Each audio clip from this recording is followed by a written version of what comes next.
Pangalan ko nga pala, Gardo. Edgardo Sandoval. Pangalang artista, hindi ba? Nanay ko kasi, mahilig manood ng sine. Tuloy, showbiz ang dating ko. Mukhang artista, hindi ba? Guwapo, simpatiko. Gusto kita. Kahit mainit, presko ka. Kaya nga, pagkasama kita, hindi ko na kailangan ng electric fan. Bakit? May pagyayabang naman ako ah. Malakas ang sex appeal ko. Di ba? Oo na. Pwede ba bago ka matulog, humanap ka muna ng talyer? Dahil mo kayatan talagang kumakalas na yung tornilyo dyan sa utak mo.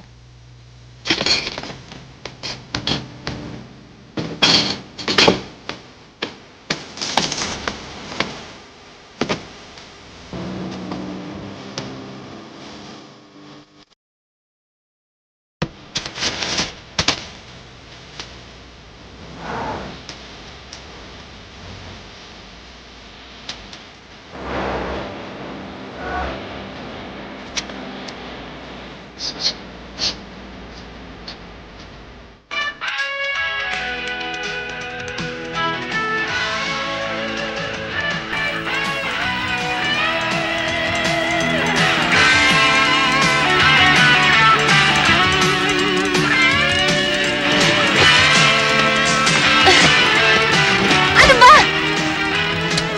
Alas 11 na, hindi ka pa ba magpapatulog? Ha? Ano? Ang sabi ko, alas 11 na! Hanggang ngayon, ayaw pa magpatulog na tao! Baka nakakalimutan mo. Hati tayo sa lahat ng gastos dito. Pwes,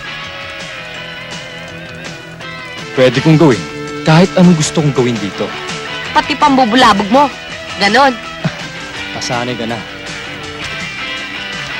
Eto, bulak. Eh kung ipasa ko kaya yan sa inong mo?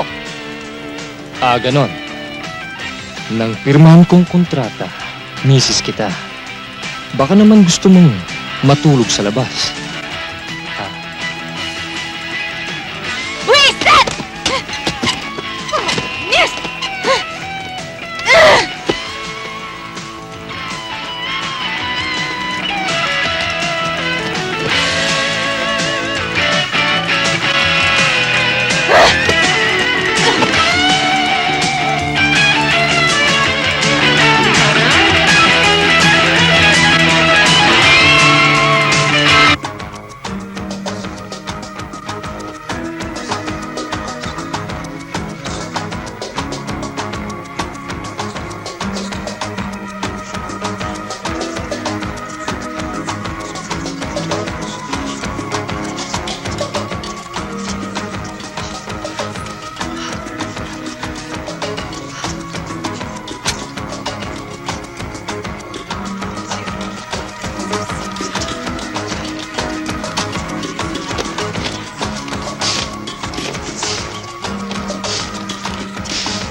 Hindi pa ba tapos yung binabasa mo?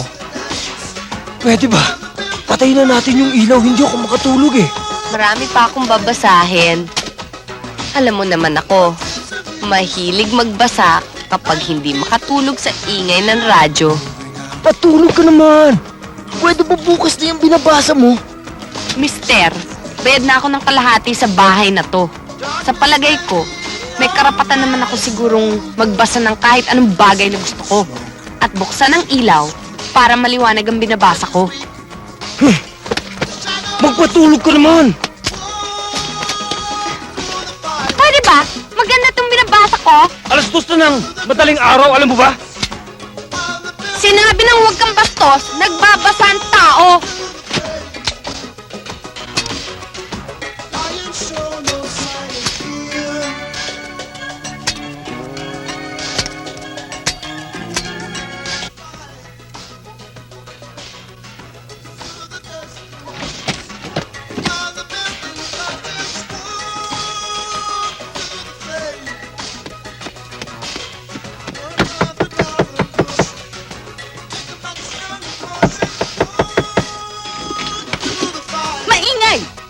Pwede bang hinaan ng radyo? Nakakabulahaw. At ang ilaw, baka masira ilaw. Pasensya na ho kayo. Si Mrs. mahilig mag-disco. Bahay ito. At umuho pa lang kayo. Hindi ito disco. Baka ibalik ko yung advance mo.